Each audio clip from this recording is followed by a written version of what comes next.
Selamat siang para pemirsa, saya Gisi Swanto, Sarjana Pendidikan, Sarjana Hukum, Magister Hukum. Kegiatan sehari-hari sebagai advokat. Di waktu yang senggang ini, saya akan berbagi pengetahuan tentang mafia hukum. Di Indonesia, belum ada satu undang-undang khusus yang bernama Undang-Undang Mafia Hukum. Praktek mafia hukum atau peradilan ditindak menggunakan regulasi berlapis, yaitu 1. Undang-Undang Tindak Pidana Korupsi atau Tipikor. Yang kedua, Undang-Undang Penyelenggara Negara yang Bersih dan Bebas KKN. Yang ketiga, Kitab Undang-Undang Hukum Pidana terkait suap serta pemalsuan. Kita masuk pada materi. Mafia hukum merujuk pada jaringan sindikat kejahatan yang terorganisir di dalam sistem peradilan yang menyalahgunakan kekuasaan, wewenang, dan proses hukum.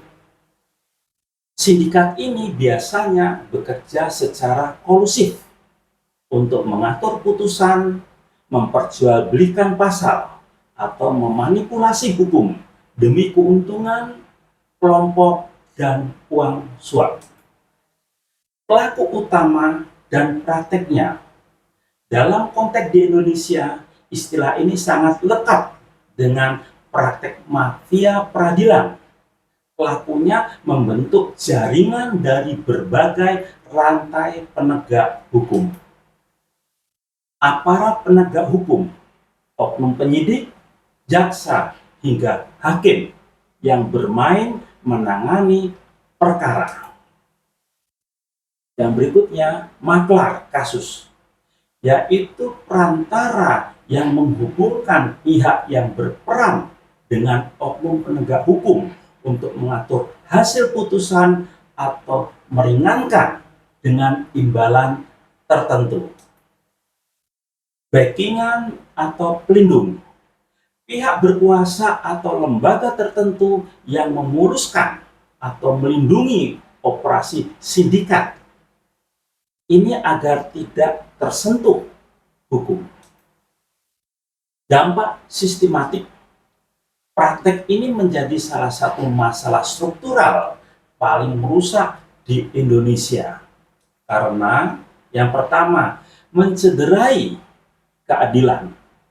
Orang yang tidak bersalah atau pencari keadilan yang tidak memiliki modal finansial rentan dihukum. Sementara pelaku kejahatan berduit bisa lolos.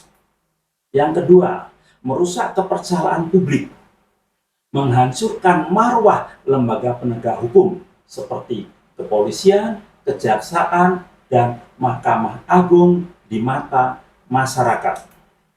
Yang ketiga, menghambat efek jerah.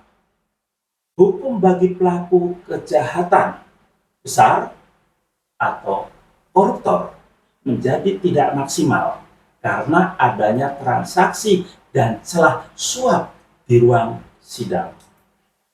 Praktek mafia hukum dan peradilan ini biasanya didorong oleh beberapa landasan utama. Yang pertama, faktor struktural, yaitu lemahnya pengawasan internal di lembaga penegakan hukum dan pengadilan, yang memberikan ruang bagi maklar kasus. Yang kedua, faktor budaya, rendahnya integritas moral dari para penegak hukum dan pihak yang bersengketa, sehingga hukum dipandang sebagai komoditas yang bisa dibeli. Yang ketiga, faktor substansi, celah dalam peraturan perundang-undangan termasuk sistem formalitis. Contoh, pendaftaran tanah atau sengketa aset yang sering dieksploitasi menggunakan dokumen palsu. Demikian yang dapat saya sampaikan, sekedar untuk menambah wawasan. Adapun kekurangannya, saya mohon maaf yang sebesar-besarnya. Terima kasih.